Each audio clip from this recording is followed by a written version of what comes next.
everyone is part of a bigger story. It's a bigger story than you can imagine. It's a big story about a really big God. Discover the story that shows you the character of God.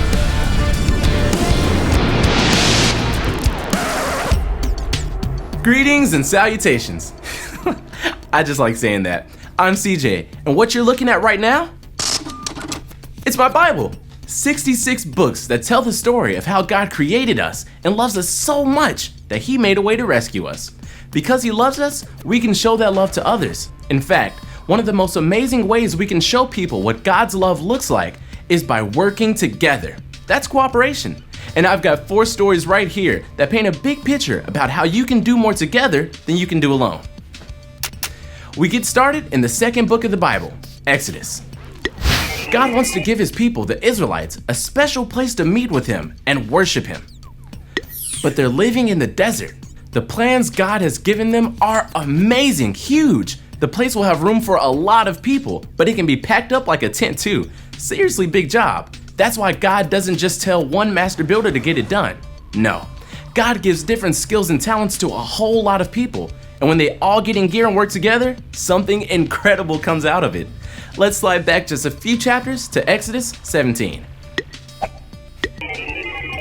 Here, Moses and the Israelites face an enemy who wants to wipe them out. Moses knows he's got to hold the staff God gave him high for the Israelites to win. So first thing in the morning, Moses climbs a hill to look down on the battle and gets in a good gimme 10 position. Well, he's holding the staff too. By lunchtime, his arms start to feel like cooked spaghetti. That's when 2 friends, they step in and offer their own arms to hold up Moses' arms. Now that's a different way to win a war.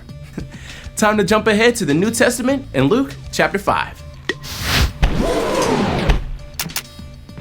Here we find a man who can't walk, not one single step, shuffle, or even a hop. He hears Jesus is in town healing sick people, but the guy doesn't have a prayer of getting there on his own. That's when his friends, they step up and carry him straight to the house where Jesus is teaching. Just one little hiccup. They can't actually get to Jesus because of the crowds. So together, they work on a plan. Let's just say they decide to take the scenic route. Our wrap-up takes us forward a few books to Acts chapter 2. Jesus once told His friends that people would know they were His followers because they loved each other. And now, after Jesus has come back to life and returned to heaven, His friends get to put this into action. They form the very first churches, sharing their food and their homes. They take care of those who are sick and lonely. And other people, they start to take notice. Many of them had never met Jesus while He was on earth.